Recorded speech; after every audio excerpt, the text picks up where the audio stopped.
इमानदार, मेहनती र देशभक्तहरूलाई सम्मान गर्दै व्यथिति, भ्रष्टाचार अनि अन्याय विरुद्ध हाम्रो निगरानी।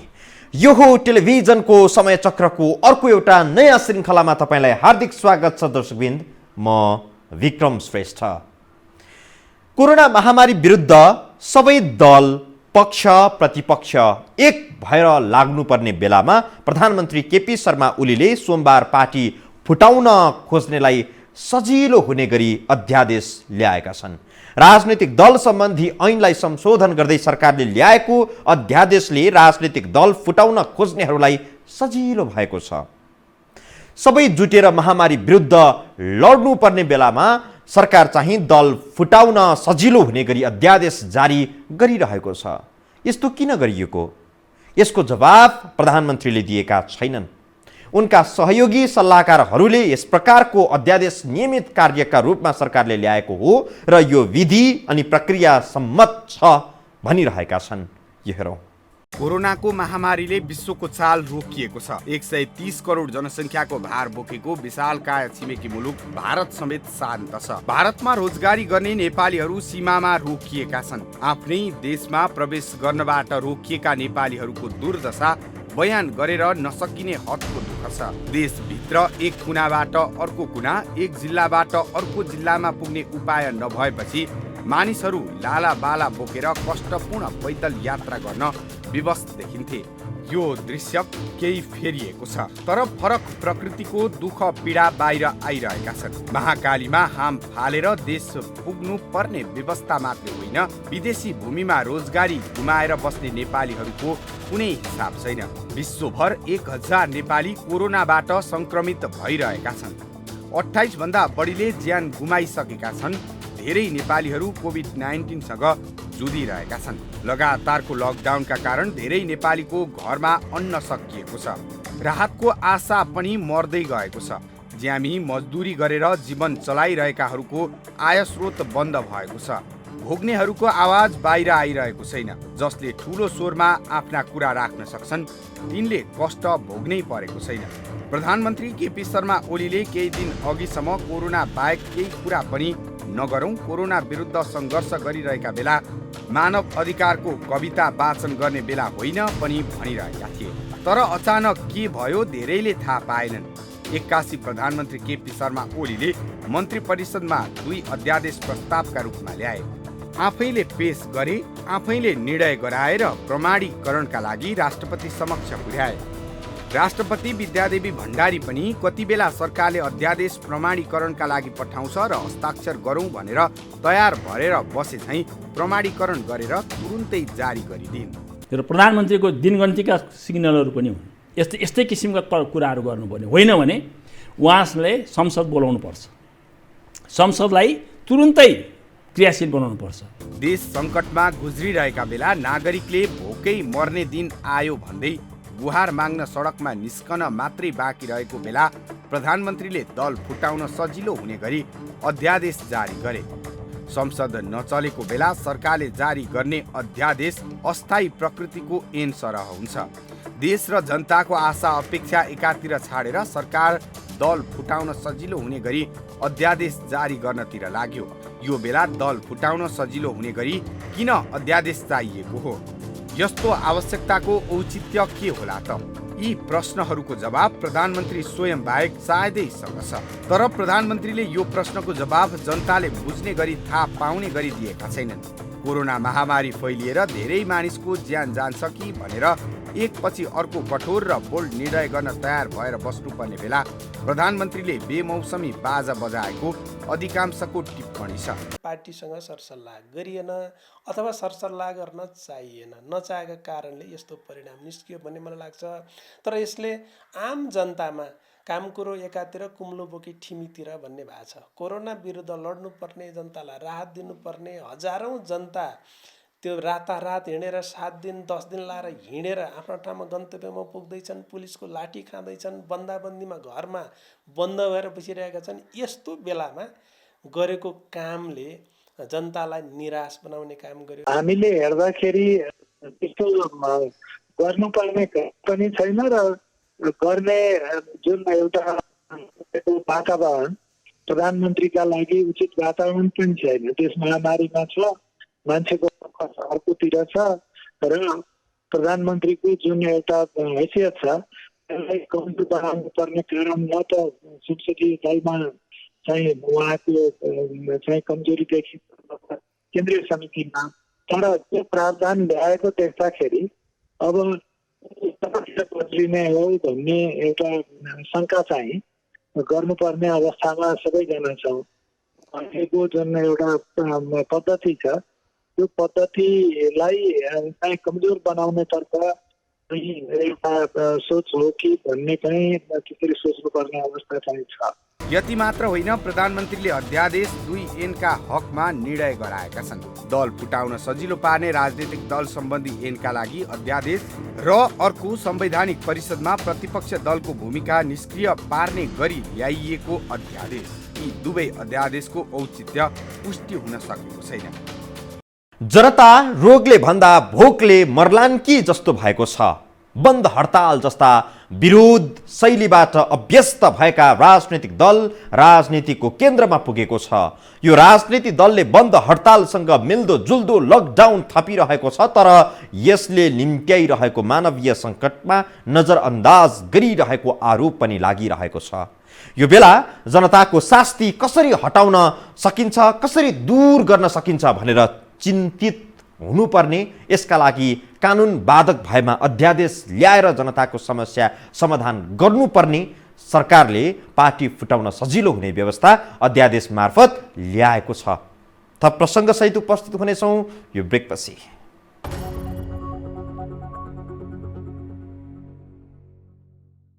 सरकारले ल्याएको अध्यादेशको औचित्य पुष्टि हुन नसकेको टिप्पणी कानुनका ज्ञाता, राजनीतिक विश्लेषक र स्वयं नेकपाकै नेताहरूले गरिरहेका छन्।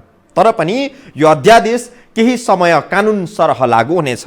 राजनीतिक दल फुटाउन चाहिनका लागि यो अध्यादेश सहयोगी हुनेछ।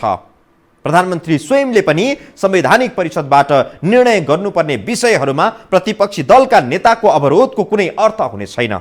यो परिदृश्यले प्रधानमन्त्री हुकुमी शासन सञ्चालन गर्ने चाहनाबाट प्रेरित भएका त होइनन् भन्ने प्रश्न पनि उब्जाउँछ।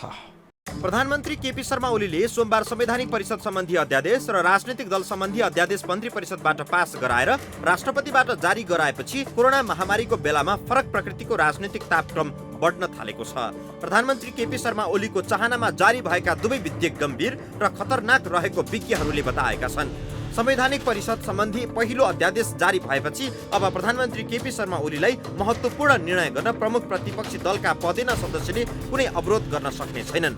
सरकारले गर्ने निर्णयमा शक्ति सन्तुलनको सिद्धान्त कायम गर्न राखिएको प्रतिपक्षी दलका नेताको भूमिका यो अध्यादेशले समाप्त पारिदिएको छ। अर्थात् अब प्रधानमन्त्री केपी शर्मा ओलीले संवैधानिक परिषद मार्फत गर्नुपर्ने निर्णयमा आफ्नो एकलौटी राज कायम राख्न सक्नेछन्। संवैधानिक परिषदमा प्रधानमन्त्रीको अध्यक्षतामा प्रधान न्यायाधीश, सभामुख, विपक्षी दलको नेता समेत त्यसको सदस्य हुन्छन्। योभन्दा पहिला अझ त्यो संवैधानिक परिषद सम्बन्धी ऐनमा सर्वसम्मतिले निर्णय गर्नुपर्छ भन्ने थियो। पहिलो बैठकमा सर्वसम्मतिले निर्णय हुन सकेन भने अर्को बैठकमा बहुमतबाट निर्णय हुनेछ भन्ने अहिलेसम्मको बन्दोबस्त थियो। अहिले संशोधनले अध्यादेशले के ल्याइदियो? अब बहुमतले निर्णय हुन्छ, बहुमतले निर्णय हुन्छ मात्रै भनेन, अध्यक्ष सहितको बहुमत भन्यो। अध्यक्ष अल्पमतमा परेर बहुमत एकातिर भयो भने पनि निर्णय हुँदैन। त्यसकारण यस्तो संवैधानिक निकायमा नियुक्ति गर्ने ठाउँमा संवैधानिक परिकल्पना एकातिर अर्कोतिर अध्यादेश ल्याउने कुराले राम्रो गर्दैन। अपोजिसनलाई साथमै लिएर हिँड्ने कुरा नै हाम्रो संविधानले परिकल्पना गरेको कुरा थियो। कानुन तथा संविधानका जानकारहरूले त प्रधानमन्त्री हुकुमी शासन सुरु गर्न उद्यत रहेको टिप्पणी गरेका छन्। उनीहरूका अनुसार प्रधानमन्त्री केपी शर्मा ओली हुकुमी शासन सञ्चालन गर्न चाहन्छन्। यसकारण उनी आफ्नो निर्णयमा अवरोध गर्नेहरूको भूमिका समाप्त पार्न नयाँ कानुनका रूपमा अध्यादेश आफै जारी गराइरहेका छन्। त्यहाँले गली हल्ला चाहिँ यहाँ काठमाडौँको चाहिँ एउटा महत्त्वपूर्ण पाटो छ, राजनीतिक पाटोमा। गली हल्लामा एउटा कुरा के छ भन्नुहुन्छ भने यो कोभिडलाई अगाडि सारेर संसदलाई नै पर धकेल्ने कोसिस हुँदैछ अरे पनि भन्ने सुन्दैछु। बजेट पनि अध्यादेशबाट ल्याउने भन्ने पनि सुन्दैछु। यस्ता मैले भने नि अघि तपाईँलाई एउटा विकृतिपछि थप विकृति थप्दै जाने डर छ र यसले हामीलाई कहाँ पुर्याउँछ भने संवैधानिक मार्गबाट प्रधानमन्त्रीको हुकुमी शासनमा जाने सम्भावना बढ्छ भन्ने कि अहिले जसरी संवैधानिक मूल्य मान्यतालाई हासिल गर्ने कुनै पनि ऐन कानुन को संशोधन को विषय भनेको एउटा नीतिगत विषय हो। त्यो चाहिँ कम्तीमा पनि यदि यो अध्यादेश को बाटोबाट होइन त्यो संसदको नियमित प्रक्रियाबाट विधेयकका रूपमा आउनु पर्थ्यो। यदि त्यसरी आएको भए त्यसमा निश्चित रूपमा छलफल हुन सक्थ्यो र छलफलको माध्यमबाट एउटा टुङ्गोमा पनि पुग्न सकिन्थ्यो होला। अब छलफल संसदमा भएन भन्नुको अर्थ के हो भने प्रतिपक्षले आफ्नो कुरो उभिएर राख्न पाएन। अब त्यस्तो गरी गरिन्छ भने अनि निसन्देह जसलाई पनि लाग्न सक्छ कि यो बाटो चाहिँ हामी जुन एउटा चिताइँदैछ त्यो चाहिँ कहीँ संवैधानिक रूपमा असल होइन कि यसको परिणाम राम्रो नहुनु पनि सक्दछ भन्ने त्यो चाहिँ एकदमै कष्टसँग देखिन्छ।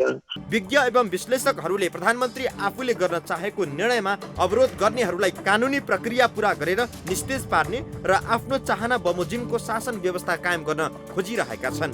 कोरोना कोभिड-19 को बहानामा प्रधानमन्त्री संसद छल्ने, संसदीय समितिहरूलाई पनि बैठक बस्न नदिने मुडमा हुन सक्छन्। प्रधानमन्त्री कोभिडलाई नै कारण देखाएर प्रधानमन्त्री कुन हदसम्म अगाडि बढ्न सक्लान् त? वास्तवमा यो प्रश्नको खास जवाफ अहिले नै प्राप्त हुन सक्दैन। तर प्रधानमन्त्रीको काममा बाधा पर्दै जाने अवस्था रह्यो भने उनी आफ्ना विरोधीलाई तर्साउने, सङ्कटकाल लागू गर्ने संसद विघटनसम्म पुग्न सक्दछन्। भोलि हुनसक्छ कोभिडको नाममा हामी सङ्कटकाल बिहोर्नु परोस्, तपाईँका टेलिभिजनमा यसरी हामी संवादै गर्न नपाऊँ, सङ्कटकालको चाहिँ परिस्थिति लागू गर्नुहोस् उहाँले, त्यो पनि हुनसक्छ। हुनसक्छ के छ भने संसदलाई नै के छ विघटन गर्नुहोस्। यी सबै कुरा के हो? संसदको विघटन भनेको अथवा चाहिँ भनौँ न प्रतिनिधि सभाको विघटन गर्न सक्ने सम्भावना पनि म देख्छु। किनभने उहाँको पार्टीभित्रको चाहिँ व्यवस्थापन नभएका कुराका कारणले उहाँले चाहिँ यो सबै चलाइरहनु भएको छ। यदि यस्तै भयो भने वा प्रधानमन्त्री यही शैलीमा अगाडि बढे भने नेपालको संविधान नै तिलाञ्जली दिए सरह हुन सक्छ। अर्को शब्दमा भन्ने हो भने संवैधानिक परिषदमा प्रतिपक्षी दलका नेताको भूमिका निष्क्रिय पारेर प्रधानमन्त्रीले वर्तमान संविधान समाप्त पार्ने सुरुवात गरिसकेका छन्। संविधानलाई तिलाञ्जली दिने पहिलो अग्रपङ्क्तिमा र त्यसलाई चाहिँ के छ भने जल तिल छर्ने गर्ने भन्छ नि, त्यो चरु हाल्ने काम चाहिँ प्रधानमन्त्रीबाट सुरु भयो आजको दिनमा, र त्यसका जतिजना मतियारहरू हुनुहुन्छ त्यो उहाँहरूबाट सुरु भयो। यो संविधान सक्ने काम हो। यो संविधानलाई आज मेरो दृष्टिकोणमा संविधान सक्नका निम्ति उहाँहरू हिँड्नुभएको हो। संविधान सक्दाखेरि के सकिन्छ त्यो विचार गर्नुहोस्। गणतन्त्र सकिन्छ, लोकतन्त्र सकिन्छ, तपाईँको समानुपातिक समावेशिता सकिन्छ, सङ्घीयता सकिन्छ। प्रधानमन्त्री केपी शर्मा ओलीले जारी गर्न लगाएको राजनैतिक दल सम्बन्धी अर्को अध्यादेशले त नेकपा विभाजनका लागि तयारी गरिरहेको सन्देश पनि दिएको छ। महामारी फैलन सक्ने बेलामा प्रधानमन्त्री राजनैतिक दलहरूलाई फुट्न सजिलो हुने गरी अध्यादेश जारी गराए। प्रधानमन्त्रीको यो कदमले नेकपा आफै फुट्ने तयारीमा लागेको हो कि भन्ने अनुमान पनि भइरहेको छ। सरकारको यस्तो कदमपछि प्रमुख प्रतिपक्षी दल नेपाली काङ्ग्रेसले अलोकतान्त्रिक शासन व्यवस्थामा सरकार प्रवेश गर्न खोजेको र यो घटनाक्रम बेमौसमी बाजा भएको प्रतिक्रिया दिएका छन्। प्रधानमन्त्री केपी शर्मा ओलीका लागि लकडाउनले केही राहत चाहिँ दिएको छ। भलै जनता कष्टमा बाँचिरहेका हुन्, प्रधानमन्त्रीको निर्णयको विरोधमा यति बेला जनता सडकमा उत्रने सम्भावना छैन। संसदको 5औं अधिवेशन पनि चैत्र 24मै सकिएका कारण प्रधानमन्त्रीले संसदमा समेत कुनै विरोध सुन्नुपर्ने अवस्था छैन। प्रधानमन्त्री केपी शर्मा ओलीमाथि अहिले अनेकन प्रश्नहरूको वर्षा भइरहेको छ। आलोचकहरूलाई तह लगाउन आलोचनाकै अस्त्र प्रयोग गर्ने प्रधानमन्त्री ओलीले हालको कदमको औचित्य कसरी पुष्टि गर्लान् त्यो निकट भविष्यमै स्पष्ट होला। यदि छोटो समयमै नेकपामा कुनै विभाजन आयो भने बुझ्नुपर्छ कि यो अध्यादेश आफ्नै पार्टी फुटाउनका लागि प्रधानमन्त्रीले ल्याएका रहेछन्। दुवै अध्यादेशले नेपालको राजनीतिलाई एकाएक तताएको छ।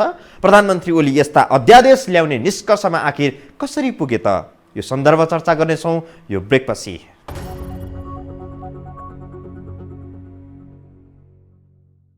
प्रधानमन्त्री केपी शर्मा ओलीलाई नेकपाले सत्ता सञ्चालनमा साँच्चै अप्ठ्यारो पारिरहेको छ वा प्रधानमन्त्री जे गर्न चाहन्छन् त्यसमा उनलाई कानुनी उल्झन बढी भयो।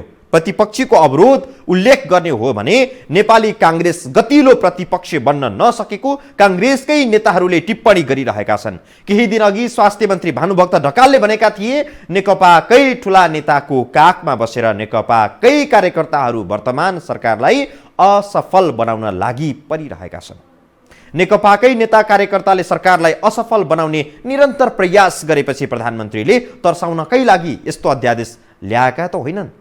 शानदार बहुमतका साथ केपी शर्मा ओली इतिहासकै शक्तिशाली प्रधानमन्त्रीका रूपमा सिंहदरबार प्रवेश गरेका थिए। फागुन 3 मा प्रधानमन्त्री ओलीले आफ्नो 2 वर्ष पूरा गरे। निर्वाचनमा शानदार बहुमत ल्याए झैं 2 वर्ष प्रधानमन्त्रीका लागि सुखमय चाहिँ हुन सकेन। 5 वर्ष सत्ता चलाउन पार्टीको मुख्य जिम्मेवारी अर्का अध्यक्ष पुष्पकमल दाहाल प्रचण्डलाई सुम्पिएका प्रधानमन्त्री ओलीले यसबीच सुशासनमा पटक पटक चुके, किनभने यो अवधिमा प्रधानमन्त्री ओलीका प्रिय पात्रहरू नै विवादमा तानिए। अनियमितताका दर्जनौं थेली तयार भए। प्रतिकूल स्वास्थ्य अवस्थाका बावजुद प्रधानमन्त्री ओली देश हाँक्न तम्सिए।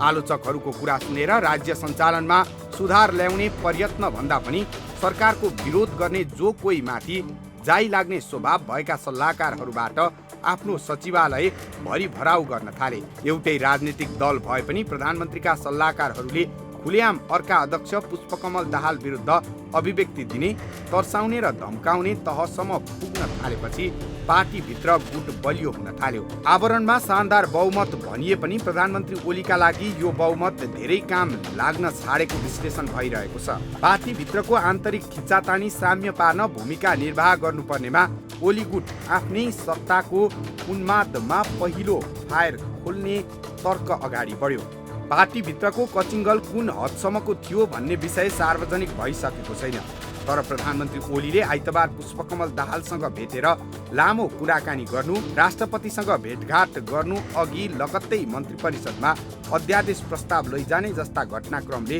फरक सङ्केत गरेको विश्लेषकहरूको दाबी छ। अघिल्लो दिन प्रचण्ड र ओली 2 घण्टा 3 घण्टा बालोटारमा कुरा गरेका छन्। पक्कै पनि त्यहाँ अंशगणनाको कुरा भएको छैन, राजनीतिक कुरा नै भएको छ। त्यसपछि प्रधानमन्त्री राष्ट्रपति कहाँ गएका छन्, त्यहाँ पनि राजनीतिक कुरा नै भएको छ।